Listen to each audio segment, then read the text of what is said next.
2026, en el kilómetro 43 del sistema de transporte de gas natural que sale de Camisea hasta la costa peruana, sufrió una especie de deflagración. Eso quiere decir una llamarada de gas, una combustión, porque posiblemente existió una ruptura en ese punto estratégico. El gasoducto es un tubo. Sí.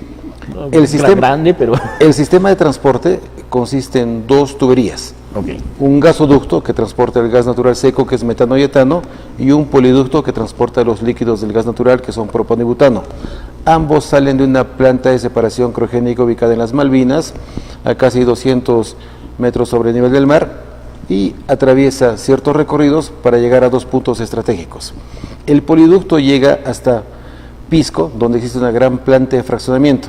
Recibe los líquidos del gas natural y en esa planta que pertenece a Pluspetrol salen tres productos: el GLP, la nafta y el diésel 2 sin azufre. El gasoducto tiene una bifurcación en la zona de Chiquintirca y se va hasta la zona de Pampa Melchorita. Esto es el límite entre Cañete y Chincha, donde existe una gran planta de licuefacción que pertenece a Perú LNG, actor principal Han Oil de Estados Unidos, para licuefactar este gas y exportarlo en buques metaneros a diversos países del mundo. Okay. Antes de eso, el otro ramal termina de recorrer los 730 kilómetros aproximadamente y llega hasta Lurín. Este gasoducto pertenece a Transportadora de Gas del Perú y allí tiene sus derivaciones para un gasoducto a Ica y alimentar a las centrales termoeléctricas que están ubicadas principalmente en Chilca, y en la zona de Lurín le entrega el gas natural a la empresa Cálida, que es aquella empresa que tiene la concesión del sistema de distribución en Lima y el Callao. Domiciliarios, industrias, gasocentros y todos los clientes que puedan existir. Fuera del gasoducto existen otras regiones del norte del país, Ancash, Lambayeque, La Libertad, Piura y Cajamarca, que tienen concesiones de distribución de gas natural, pero a través de sistemas virtuales. Y lo mismo pasa en la zona de Tacna, Moquegua y Arequipa. Uno está administrado por el grupo colombiano Coavi Gas North y el del sur por Petroperú. Entonces, Cusco, hace unos 2 meses aproximadamente, ya tiene la primera vivienda que está utilizando gas natural a través de un sistema virtual. Y existen 2 gasocentros que están operando desde el año 2020 y 2021 y aproximadamente alimentan a algo más de 4.000 vehículos que ya están convertidos a la tecnología del GNV. Nosotros tenemos una matriz energética y esta matriz energética es la estructura conformada por aquellos recursos energéticos primarios y secundarios que se vale un país para abastecer sus mercados internos y, si te sobra, exportas externos de energía. La matriz energética peruana ha estado supeditada a un gasoducto, porque este gasoducto que transporta el metano y el etano alimenta las termoeléctricas que utilizan ese recurso energético para producir electricidad. Y del 100% de la máxima demanda de potencia eléctrica, que en estos momentos son 8.000 megavatios o 8 gigawatts de potencia eléctrica, el 45% está cubierto por centrales termoeléctricas, ciclo simple y ciclo combinado, que utilizan ese recurso energético.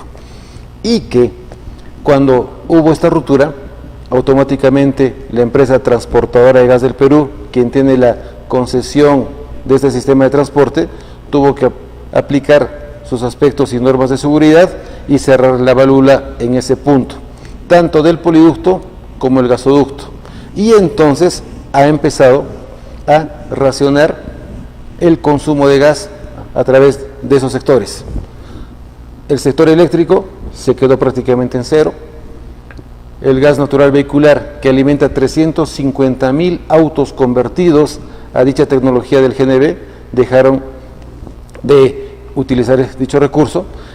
Más o menos son algo más de 1.000 industrias, entre cementeras, cerveceras, ladrilleras, industrias pesqueras, que utilizan el gas natural en sus sistemas de conversión de energía para aminorar sus costos de producción, también dejaron de utilizar dicho recurso. Y como también se cerró la válvula del poliducto, Ese que va, también a Pisco. ya, exacto, la planta de fraccionamiento de Pisco ya no tuvo mayor recurso para producir GLP, nafta y diésel. En otras palabras, imaginemos que había en el gasoducto y en el poliducto cierta cantidad de recurso energético. Más o menos el gasoducto transporta en un día bueno 1.300 millones de pies cúbicos por día hasta la costa. Cerca de 620 se lo lleva a la exportación y los 630 se lleva el mercado interno. El poliducto transporta 100.000 barriles de los líquidos del gas natural que van hasta esa planta de fraccionamiento en Pisco. De un momento a otro, cuando ya dejan todos esos sectores económicos de utilizar ese gas natural porque ya no hay restricciones, entonces solamente hay que abastecer siempre a través de un decreto de urgencia que lo emite rápidamente el Ministerio de Energía y Minas, es el sector residencial domiciliario, como primera etapa. Y felizmente estaban utilizando el gas que quedaba en esos 700, casi 30 kilómetros de ducto. Por eso, cada día de consumir el mercado interno cerca de casi 700 millones de pies cúbicos por día, pasaron solamente a consumir el 10% de esa cifra, 70 millones de pies cúbicos por día. ¿Qué ha pasado? Es como cuando, disculpa la analogía, como cuando en agua nos cortan el agua por horas, algo así, más o menos. Es literal. ¿Va a ser parecido? El sistema de transporte es una matriz, es una gran red troncal. No ha tenido nunca un sistema de redundancia. Si hubiese existido el gasoducto surperuano, había otro tubo que transportaba ese gas natural o los líquidos del gas natural hasta el sur del Perú, y allí, con un gasoducto costero, lo que se pretende construir, se cierra el anillo. Eso es lo que debería haber pasado en todos estos años. Lamentablemente ha habido muchos problemas. Se entrampó el gasoducto surperuano, ese proyecto está paralizado desde el año 2017, por más que las tuberías estén apiladas allí en la zona de Canchi, la zona de Anta, etcétera, la zona de Calca. Lamentablemente esas tuberías no pertenecen al Estado peruano porque nos encontramos en un arbitraje entre el CIADI. Entonces, ese proyecto literalmente está recontra paralizado. Entonces, solo teníamos un gasoducto. El poliducto sí sufrió casi 17 fisuras a lo largo de estos casi 22 años de puesta en operación comercial. O sea, no es la primera vez en el caso del poliducto. El poliducto, cerca de 17. Cosas menores se solucionaron en pocos días. Había una planta de fraccionamiento que procesaba 100.000 barriles, con los tanques de almacenamiento no había ningún tipo de problemas y nadie se daba cuenta. En el gasoducto sí, porque el 45% de la electricidad que consume el Perú, y sobre todo en estos momentos que es hora punta, es producido por termoeléctricas a gas ciclo simple y ciclo combinado. Las de ciclo combinado tienen una turbina adicional de vapor que utiliza el calor de la producción anterior de los ciclos simples para generar mayor electricidad e incrementar el rendimiento. ¿Y qué ha sucedido? Ha obligado a que todas estas empresas eléctricas que pertenecen a Calpa, a Origen y a Engie, que básicamente son 3.500 megavatios de energía eléctrica producida por este recurso energético tan estratégico, han tenido que migrar a otras fuentes, a otros recursos, al diésel 2. Y el diésel 2 no cuesta como cuesta el gas natural, porque el gas natural es mucho más barato. Tal es así que el costo variable de producción de una gas, de un ciclo simple y ciclo combinado, está entre 35 y 45 dólares el megawatt hora. Y estas termoeléctricas o estos grupos térmicos que utilizan el diésel, que son derivados del petróleo, están produciendo entre 200 y 250 dólares el megavatio hora. Wow. Es decir, que el precio se ha multiplicado casi por 5.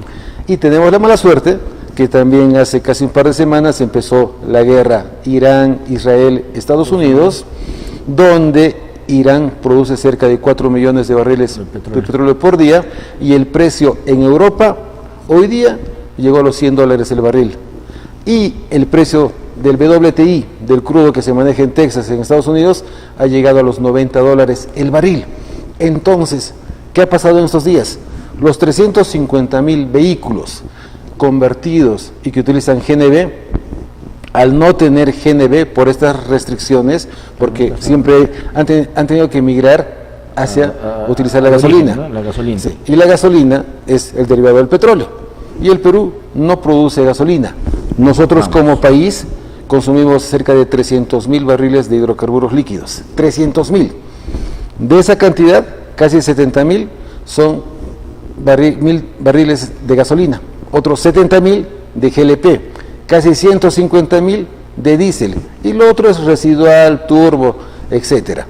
O sea, el tema de la deflagración en el caso del gasoducto, o en todo caso, el tema de la gasolina tiene que ver también, o sea, no solamente es con el tema de la guerra de Irak y Estados Unidos, que haya un desabastecimiento de gasolina, sino también en parte influye el hecho de la deflagración del gasoducto. Claro.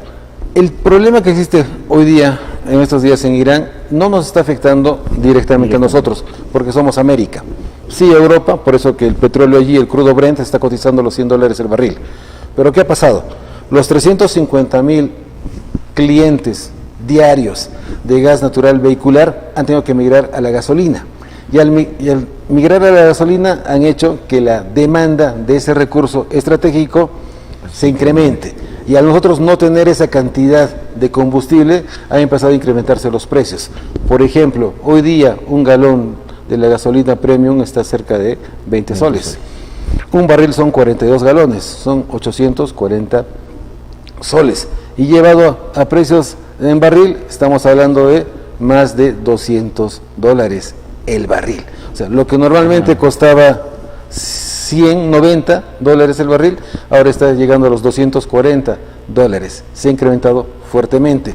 Entonces, ¿qué pasó con las industrias? Al no tener gas natural para sus procesos internos, han tenido que migrar al GLP. Entonces, se ha incrementado la demanda del GLP. Y todos esos sobrecostos, tanto en el sector eléctrico, ya no utilizan gas natural, utilizan diésel. En el GNB, adiós GNB, utilizamos gasolinas. Las industrias, ya no hay gas natural, utilizo GLP. Todas esas ecuaciones han hecho que lo que antes consumíamos de 300.000 barriles de hidrocarburos líquidos por día, prácticamente casi se duplique a 550.000 barriles de hidrocarburos líquidos diarios, y esto genera sobrecostos, pérdidas, por así decirlo, a todo el sector económico peruano, porque tiene que utilizar un recurso energético caro para reemplazar ese barato. Y encima que no es propio, claro. Lo importamos. Entonces, eso está llegando a afectar en estos 14 días, haciendo proyecciones, cercano a los $2.000 millones. Y eso, de dólares. Toda esa ecuación matemática va a llegar a esa cifra, porque como te comentaba, 3.500 megavatios de termoeléctricas que utilizaban gas natural, que les costaba producir cerca de $35 el megawatt hora, ahora están produciendo a casi 250. Y ni siquiera es la misma cantidad. En el mercado spot, justo que se den hora punta de 7 a 11 de la noche, los precios se están disparando. ¿Quiénes están sufriendo? Las empresas, las industrias, las mineras, los clientes libres que tienen contratos de potencia muy elevado. ¿Por qué?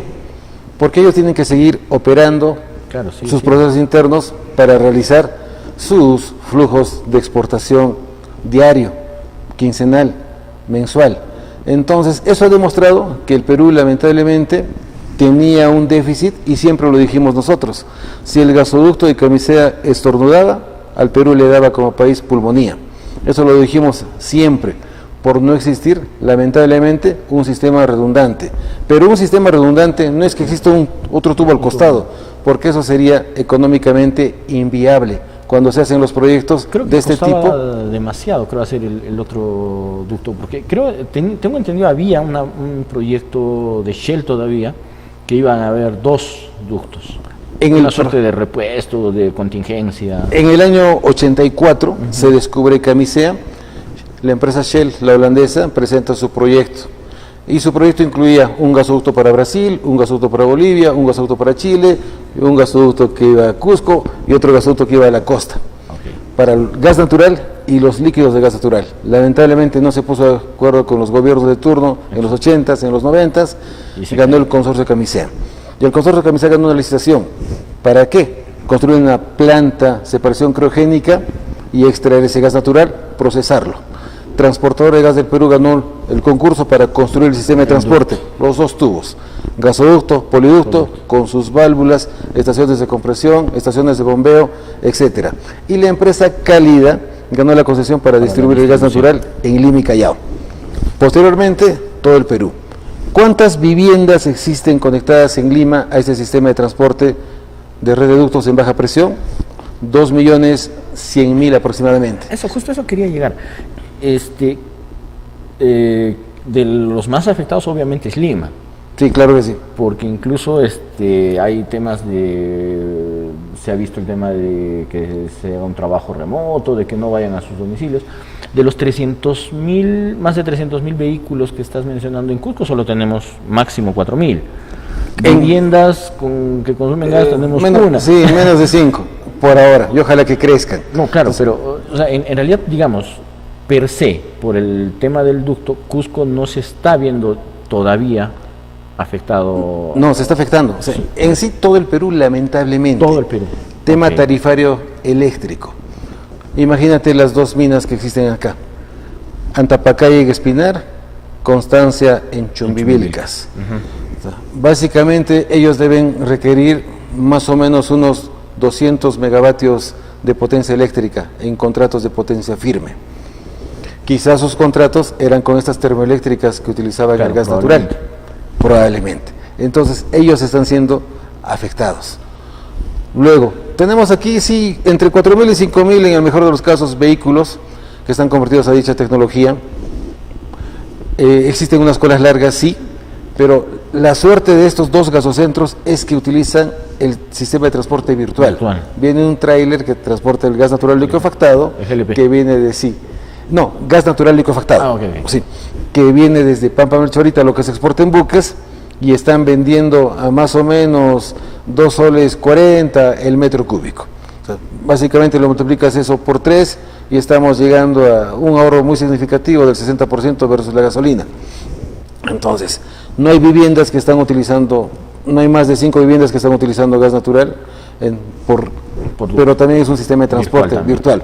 Es por eso que la empresa Cuavi y Gasnor, los colombianos, dijeron que la concesión que está al norte de Lima, o sea, Ancash, Lambayeque, La Libertad, Piura y Cajamarca, sí tienen gas. Felizmente porque sus tanques de almacenamiento están llenos, están estoqueados y tienen una cobertura suficiente. Entonces, cosa que no ha ocurrido, digamos, acá en Cusco. No, sí hay, porque lo que está en San Jerónimo también es una planta satélite de regasificación, pero solamente hay 5 viviendas. Entonces, claro, y nadie nota. 4.000. Pero ¿cuál es el problema? Que el precio del balón de GLP se ha incrementado, de lo que usualmente estaba a menos de 50, ahora está a 65. Y aquí incluso, en Cusco, ciudad. ¿Por qué? Especulación. Entonces, ¿quién tiene que tratar? O Sinermin e Indecopi. O Sinermin por temas de supervisión, del tema de la venta de los hidrocarburos, e Indecopi por abuso de posición de dominio. Bueno, evitar estas tendencias al alza, las especulaciones y todo lo negativo que afecta la canasta familiar. Y este incremento que en realidad no es del todo justificado, porque justo veíamos un informe previamente y lo que han hecho algunos distribuidores es el gas que actualmente tienen, que en realidad es el que se tenía antes de la ruptura del ducto, en realidad es un gas que sí se tenía y había en stock, entonces no tendría por qué haberse incrementado el precio de lote, digamos, de balones de gas, por decirlo un nombre. Y eventualmente, pues, esos balones, ¿de dónde se llenan? ¿Cómo se llenan? ¿Del poliducto? ¿Estoy bien? Claro, ese poliducto transporta esos líquidos, llega hasta la planta de fraccionamiento de Pisco.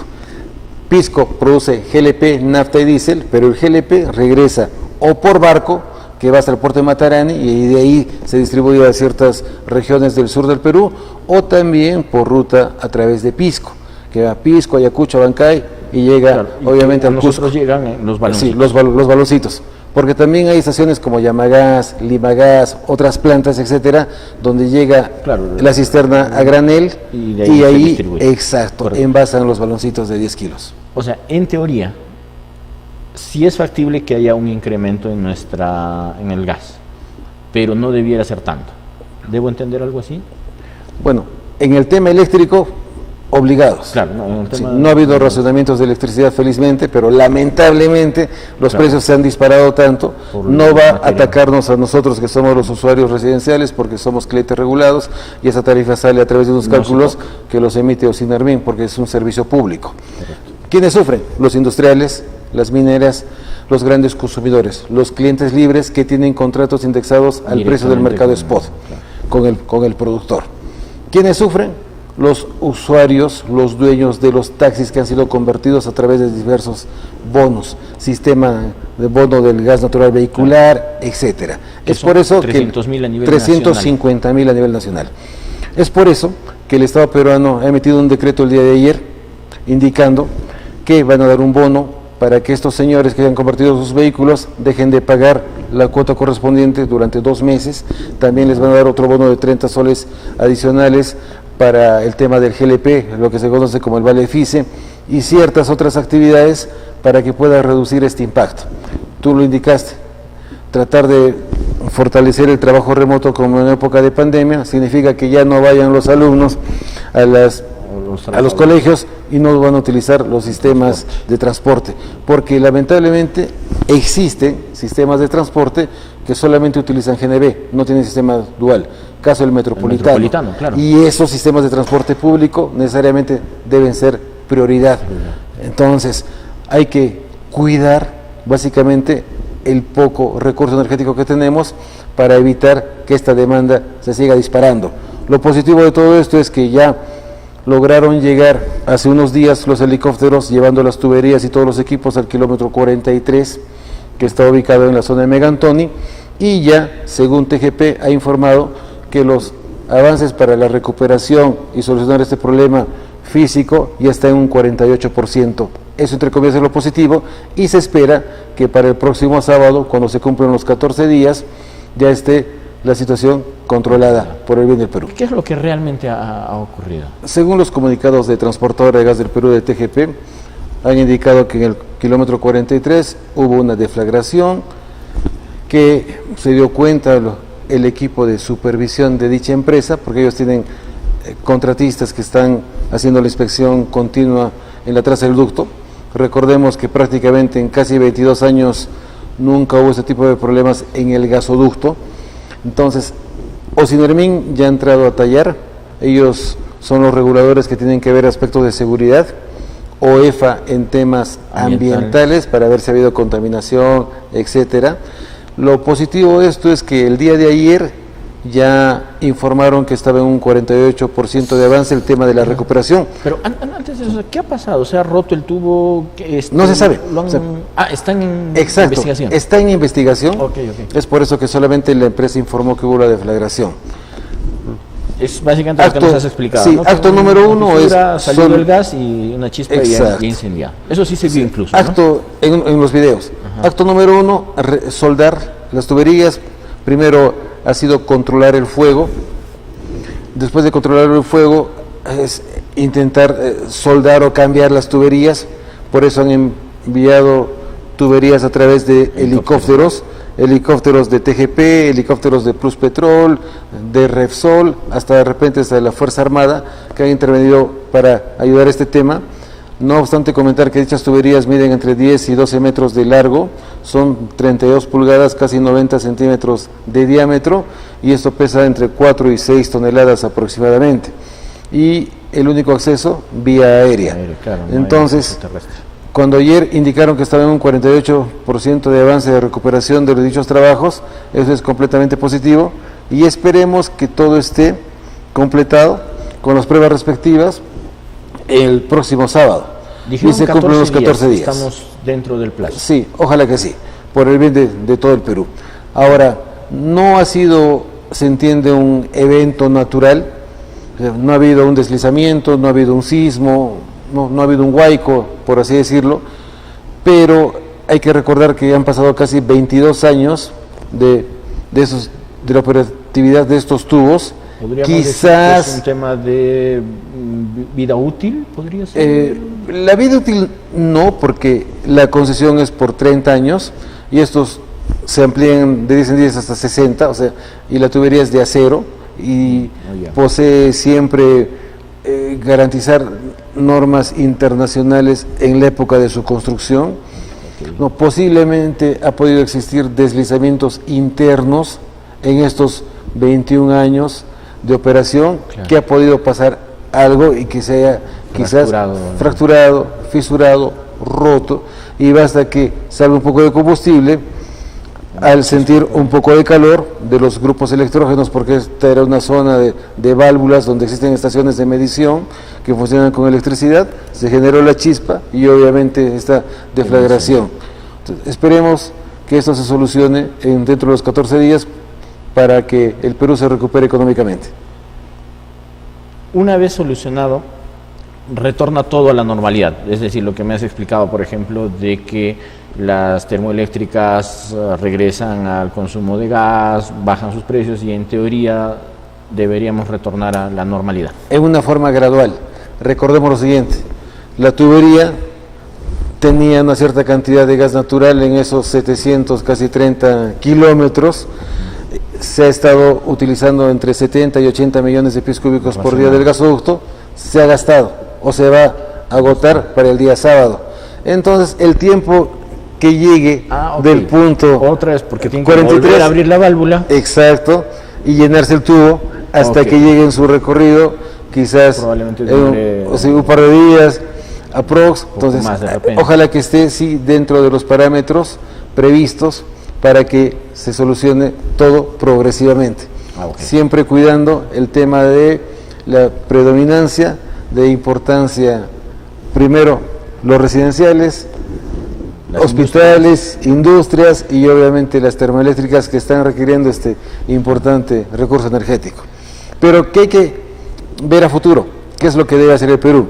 Primero, empezar a ver y plantear o resucitar proyectos de construcción de gasoductos al sur. ¿El gasoducto sur peruano? Está congelado, está en un arbitraje, lo veo muy difícil que esto se retome, por más que Proinversión lance el sistema integrado de transporte de gas al sur, se ve complicado. Otro tema es quizás ver la forma de construir una planta de regasificación. Nosotros tenemos en Pampa ahorita una planta de liquefacción que es para exportar. Debería haber lo contrario, lo que tiene Chile, por ejemplo. Ellos tienen una planta de regasificación, en caso hayan estos problemas, viene un buque metanero y solo un buque podría alimentar al país en más de 4 días, porque almacena 170,000 metros cúbicos de gas natural liquefactado. Eso lo multiplicas por 600 y es más o menos 3,000 millones de pies cúbicos por día. Y si nosotros consumimos y requerimos solo como mercado interno menos de 700, tendríamos para 4 o 5 días de gas natural sin ningún tipo de problemas. Un plan de emergencia. Claro.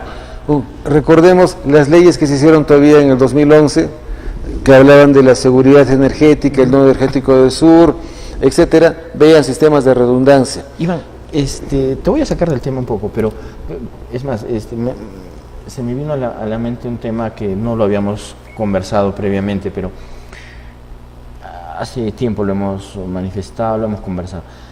El gas es un recurso no renovable. Se va a acabar en algún momento. Se va a acabar. ¿Cuál sería un plan de contingencia?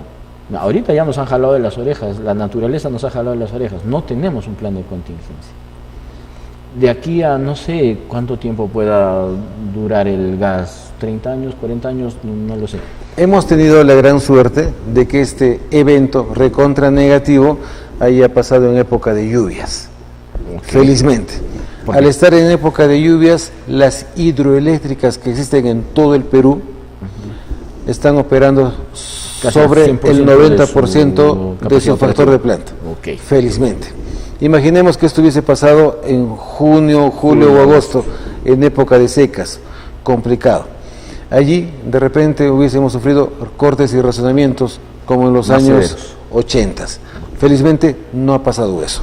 ¿Qué es lo que tiene que existir? Un equilibrio en la matriz energética. 30% gas natural, 30% hidroelectricidad, 30% recursos renovables no convencionales, eólicas y solares. Pero recordemos, las solares operan hasta las 6 de la tarde, se ve el sol, ya no generan electricidad. Entonces tienen que ir acompañadas de baterías. Y las eólicas tienen que construirse en lugares donde se pueda garantizar de alguna forma la continuidad y de la intermitencia del viento, o sea, que esto sea continuo. Esa es la única forma. En la costa, básicamente costa norte, frontera entre Ica y Arequipa, y en Moquegua. O sea, Piura, La Libertad, Lambayeque, Moquegua y el norte entre Arequipa y el sur de Ica, donde hay viento. Pero lo más importante es retornar a construir las hidroeléctricas, que nos hemos olvidado. La última hidroeléctrica que se ha construido en los últimos 5 años ha sido Sangabán, que queda en la selva de Puno. 208 megavatios, costó 616 millones de dólares. Eso se tiene que retomar. Y aquí en Cusco, ver qué cuencas se podrían utilizar. La cuenca del río Apurímac ha sido olvidada, nunca se ha construido lamentablemente una hidroeléctrica. La cuenca del Inambari, en algún momento se pensó en construir una hidroeléctrica que llevaba el mismo nombre, que iba a ser grande porque iba a tener una potencia instalada de 2.000 megavatios, se iba a exportar a Brasil, etcétera. Yendo más aquí cerca, en la zona de Canchis, la hidroeléctrica de Salca, Pucaras, eran 130 megavatios. Sí, en la zona de Sicuani, donde está el río Salca, que es afluente del Vilcanota, Urubamba. Entonces también hubieron temas de oposición que indicaban que esa electricidad se iba a ir a otro país, al país vecino del sur, y la oposición de siempre que no deja avanzar. O sea, son estos proyectos los que se tienen que retomar. Por eso el Estado, a través del Ministerio de Energía y Minas, que es el ente promotor normativo y tiene un rol concedente, tienen que empezar a empujar la priorización de estos proyectos para reestructurar nuestra matriz. Ya nos hemos olvidado del carbón, estas contaminan, y la última dejó de operar en el Perú en el año 2021, hace prácticamente 5 años, y hay que empezar a diversificar dicha matriz, poner unos tanques de almacenamiento para poder regasificar un gas natural licuefactado que pudiera venir eventualmente en buques metaneros, y no obstante empezar a explorar y buscar y ojalá encontrar mayor gas natural que nos pueda aumentar la vida útil de ese tan importante recurso, porque nosotros estamos utilizando camisea desde el año 2004, desde agosto del año 2004. Ha generado ahorros importantes, sí, claro, ha generado desarrollo. El precio de la electricidad es mucho más competitivo aquí que el país vecino del sur, y eso hace atractivo que en este país se construyan las minas y que no vayan a otros países. Ha ayudado bastante. Estos ahorros, se va a acabar. Hasta el momento tenemos gas para en 12 años aproximadamente. Pero no estamos mirando el gas del lote 58, que es propiedad de la empresa china, la China National Petroleum Corporation, que depende de negociaciones con el consorcio Camisea para utilizar la planta de separación criogénica de las Malvinas y sacar ese gas. Se dice que pueden haber 4 trillones, y 4 trillones tendríamos para 8 años más de gas natural, porque cada año el país consume medio trillón, entre exportando y lo que consume el mercado interno. La importancia de diversificar la matriz energética para evitar futuras crisis, lograr el desarrollo, atraer mayores inversiones y crecer económicamente en cifras del 10%, como crecíamos hace 15 años aproximadamente. Como mencionas, ¿no? Un tema de un equilibrio en la fuente energética que se genere, ¿no? Sí. Que haya no utilicemos solo un recurso, pues porque finalmente igual, si dependemos solo de las hidroeléctricas, en julio no vamos a tener luz. Correcto. Si vamos a depender solo de la gasolina o del diésel, vamos a estar supeditados a lo que ocurra en otros países, porque nosotros no producimos petróleo. Mínimamente tripartito. 30% hidroelectricidad, 30% gas natural, 30% renovables no convencionales, que son básicamente eólicas y solares. Claro. Esa es la idea. Una redundancia en ciertos tramos del gasoducto para que no exista este tipo de problemas, y pensar a ver una planta de regasificación importante a gran escala ubicada en la costa, cerca en Pampa Melchorita, para que cuando pudiera haber esto, imaginemos, Dios no quiera que pase, un terremoto fuerte en Pisco, como sucedió en el año 2007. Sí. Todas las termoeléctricas están ubicadas alrededor de esa ciudad, y prácticamente el 45% de electricidad estaría en cero. O sea, sería mucho peor muy complicado a la situación actual para empezar a reconstruirlas. Entonces, esperemos que no suceda eso, diversificar la oferta de generación. Tenemos generación ya construida, termoeléctrica a gas natural, ubicada en 2 regiones, en Arequipa y en Moquegua, que están esperando un gasoducto que pueda llevar el gas natural. Ojalá en los próximos 3 años aproximadamente. Bueno, entonces tenemos varias tareas pendientes. Sí, sí. O sea, y no solamente, bueno, esperemos que ahora sí se ponga en debate, por ejemplo, también o se retome el debate y las políticas de la reconstrucción o la construcción de hidroeléctricas, ¿no? Que se han ido dejando, es lo que has mencionado. Ojalá que sí. Ahí sí juega un rol importante las generadoras estatales. Tenemos todavía Electroperú, que es el dueño de la hidroeléctrica del Mantaro y Restitución, son casi 1008 megavatios de potencia eléctrica instalada. Las pequeñas, Sangabán, Egemsa, Egesur y Egasa, prácticamente deberían empezar a retomar proyectos que tenían en cartera hace más de 30 años. Y el FONAFE, que es el Fondo Nacional de la Actividad Empresarial del Estado, debe de tener directores capaces y eficaces que junto con los gerentes de dichas empresas estatales pudieran empezar a aportar en la reestructuración de proyectos que están olvidados por el bien del país.